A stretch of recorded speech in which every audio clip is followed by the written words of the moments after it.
ভারতে মুসলমানদের গণহত্যা ও বিতাড়নের ডাক দেওয়া হয়েছে। সরকারের টাকায় হওয়া অনুষ্ঠান থেকেই এই দাবি উঠেছে। ঘটনার সূত্রপাত দিল্লির ভারত মণ্ডপমে আয়োজিত সনাতন রাষ্ট্র শঙ্খনাথ নামক একটি সম্মেলনকে কেন্দ্র করে, যা ঘিরে এখন উত্তাল জাতীয় রাজনীতি। অভিযোগ উঠেছে যে দেশের ধর্মনিরপেক্ষ কাঠামোর তোয়াক্কা না করে কেন্দ্রীয় সরকারের প্রত্যক্ষ আর্থিক সহায়তায় এমন একটি অনুষ্ঠান আয়োজিত হয়েছে, যেখানে খোলাখুলিভাবে সাম্প্রদায়িক উস্কানি এবং বিভাজনের ডাক দেওয়া হয়েছে। তথ্যের অধিকার আইনে প্রাপ্ত একটি আবেদনের ভিত্তিতে জানা গেছে যে কেন্দ্রীয় সংস্কৃতি মন্ত্রক এবং দিল্লির পর্যটন দপ্তর এই সম্মেলন আয়োজনের জন্য প্রায় 63 লক্ষ টাকা আর্থিক সহায়তা প্রদান করেছে।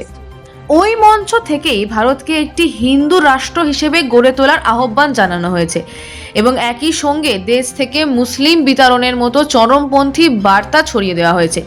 সম্মেলনের বক্তারা দাবি করেছেন যে ভারতের মোট মুসলিম জনসংখ্যার অন্তত 25% অনুপ্রবেশকারী এবং দেশের শান্তি বজায় রাখতে তাদের গণহারে বিতাড়ন করা প্রয়োজন।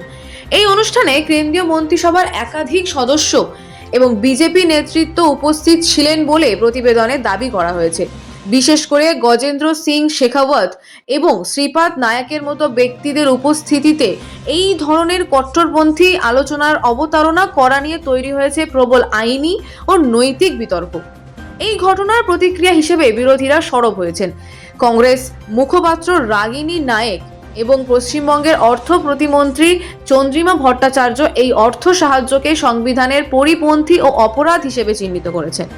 তাদের মতে ভারতের সংবিধান যেখানে ধর্মকে ব্যক্তিগত বিশ্বাসের বিষয় হিসেবে দেখে, সেখানে সরকারি কোষাগারের টাকা কোনো ধর্মীয় বা সাম্প্রদায়িক উস্কানিমূলক সম্মেলনে খরচ করা স্রেফ অনৈতিক নয়, বরং দণ্ডনীয় অপরাধ।